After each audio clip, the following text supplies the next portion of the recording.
പ്രതിഷേധമുണ്ട് cinema industry. 2017 സമൂഹ മാധ്യമങ്ങളിൽ പോസ്റ്റിട്ട് പ്രതിഷേധമോ നേതാക്കന്മാരുടെ ചാനൽ പ്രതികരണങ്ങളോ ആയിരുന്നില്ല. ബിജെപിയും സംഘപരിവാർ സംഘടനകളും അക്ഷരാർത്ഥത്തിൽ നിരത്തുകളിൽ പ്രതിഷേധ തരംഗം തീർക്കുകയായിരുന്നു ദളപതി വിജയന്റെ മെർസൽ സിനിമയ്ക്കെതിരെ. സിനിമ ബാൻ ആവശ്യം കോടതി വരെ കയറി. അന്ന് വിജയനൊപ്പം കമൽഹാസനും രജനീകാന്തും തൊട്ട് മുഴുവൻ സിനിമ ഇൻഡസ്ട്രിയും ഒറ്റക്കെട്ടായി നിന്നു. റീ എഡിറ്റ് ഉണ്ടായില്ല, റീസെൻസറിംഗ് ഉണ്ടായില്ല. പകരം മീശ പിരിച്ച് വിജയിട്ട പ്രൊഫൈൽ പിക്ചർ തമിഴകം ആഘോഷമാക്കി. ഒരിക്കലും തമിഴ് സിനിമയല്ല മലയാള സിനിമയെന്ന് വീണ്ടും ആവർത്തിച്ചു പറയുന്നു എമ്പുരാൻ വിവാദത്തിലെ പിൻവാങ്ങലും ഖേദപ്രകടനവും. മുഖ്യമന്ത്രിയും പ്രതിപക്ഷ നേതാവും തൊട്ട് LDF-ഉം UDF പ്രവർത്തകരെല്ലാം കൂടെ നിന്നിട്ടും മോഹൻലാൽ ഖേദപ്രകടനം നടത്തിയത് എന്തുകൊണ്ടാണ്? മാപ്പ് പറയേണ്ടി വന്നതാണോ? നടത്തിയത് തെറ്റുതിരുത്തലാണോ? അതോ സമ്മർദ്ദത്തിന് മുന്നിൽ വഴങ്ങലായിരുന്നു? പല ചോദ്യങ്ങളും സമൂഹ മാധ്യമങ്ങളിലെ വിമർശനങ്ങളും പുതിയ തലത്തിലേക്ക് കടക്കുമ്പോൾ അതിലും മുകളിൽ എടുത്തു പറയേണ്ടത് ഈ ഖേദത്തിലൊന്നും തീരുന്നില്ല എമ്പുരാൻ ആളിക്കത്തിച്ചത് എന്നുകൂടിയാണ്.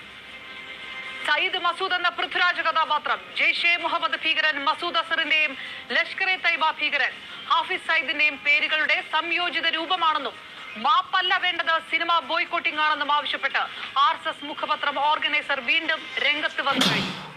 തെരഞ്ഞെടുപ്പ് സംവിധാനത്തിൽ നിന്ന് ജനങ്ങളെ അകറ്റാൻ ഭീകരവാദ ശക്തികൾ സിനിമയ്ക്ക് പിറകിലുണ്ടെന്ന് RSS പ്രതിഷേധിക്കുമ്പോൾ വിവാദം മറ്റൊരു തലത്തിലേക്ക് കടക്കുന്നു. ഇതിനിടെ സിനിമയെ പിന്തുണച്ചും സംഘപരിവാറിനെ നഖശിഖാന്തം എതിർത്തും രംഗത്ത് വന്ന ഇടതുപക്ഷവും കോൺഗ്രസും ഇത് മറ്റൊരു രാഷ്ട്രീയ വിഷയമാക്കി ഉയർത്തുന്നു. മോഹൻലാലിന്റെ മാപ്പ് മര്യാദകേടാണോ? സമ്മർദ്ദത്തിൽ മാപ്പ് പറയിപ്പിച്ചതാണോ?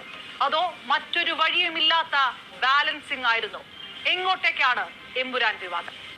ഇതിനെപ്പറ്റി പറയുകയാണെങ്കിൽ ഭയങ്കരമായിട്ടുള്ള ഒരു ശോചനീയാവസ്ഥയെന്ന് തന്നെ പറയാവുന്നതാണ്. കാരണം എന്ന് പറഞ്ഞാൽ എത്ര പേര് സപ്പോർട്ട് ചെയ്യാൻ ഉണ്ടായിട്ട് പോലും അതിനെ ഒന്നും വകവയ്ക്കാതെ ഉണ്ട് ഇതേ കണക്കുണ്ടെങ്കിൽ വന്ന് മോഹൻലാൽ മാപ്പ് പറഞ്ഞിരിക്കുകയാണ്. അതേ സമയത്തുണ്ട് ഇപ്പം ഇതിൽ പറയുകയാണെങ്കിൽ വിജയുടെ കാര്യമെന്ന് പറഞ്ഞാൽ എത്ര പേരാണ് എതിർത്തത്? പാർട്ടിക്കാരും അങ്ങനത്തെ ആരും സപ്പോർട്ടൊന്നും ഇല്ലായിരുന്നു. ആകെപ്പാടുണ്ട് ഈ സപ്പോർട്ടിനുണ്ടായിരുന്ന ആ സിനിമയിലുള്ള ആൾക്കാർ, കുറച്ച് ആൾക്കാർ മാത്രമായിരുന്നു. എന്നിട്ട് പോലും ഉണ്ടെങ്കിൽ താൻ അതിനെപ്പറ്റി പേടിക്കുക അങ്ങനത്തെയുള്ള ഒരു കാര്യങ്ങൾ ചെയ്യാതെ താൻ്റെ DP ആയിട്ടുണ്ടെങ്കിൽ മെർസലിൽ ആ പടം ഇടുകയാണ് ചെയ്തത്. അത്രയും ധൈര്യമായിട്ട് അത് ഏറ്റെടുക്കുക. അതോടെ തന്നെ ഉണ്ടെങ്കിൽ അതിനെ നേരിട്ടുണ്ടെങ്കിൽ ഏത് പ്രശ്നം വന്നാലും നേരിടാനുള്ള ധൈര്യം കാണിച്ചിട്ട് ആ സിനിമ ഒരു പ്രശ്നമില്ലാതെ ഓടുകയും ചെയ്തു. ഒരു അൺകട്ടോ അങ്ങനത്തുള്ള ഒരു കാര്യങ്ങളും ആ സിനിമയ്ക്ക് നടന്നിട്ടില്ല. പക്ഷേ ഇവിടെ ആണെങ്കിൽ ഒരു പാർട്ടി ഉണ്ടെങ്കിൽ സപ്പോർട്ട് ചെയ്യാനുണ്ട്, ഒരു മന്ത്രിയും സപ്പോർട്ട് ചെയ്യാനുണ്ട്. എന്നിട്ടൊന്നും ഒരു കാര്യമില്ല. മോഹൻലാൽ വന്നിട്ട് ഉടനെ ഉണ്ടെങ്കിൽ മാപ്പ് ചോദിച്ചിരിക്കുകയാണ്. അതും ആർക്ക് വേണ്ടിയെന്ന് പറഞ്ഞാൽ ചുമ്മാ ചെറിയ കാര്യങ്ങളുണ്ടെങ്കിൽ ഊതി വലുതാക്കുന്നവർക്ക് വേണ്ടിയാണ്.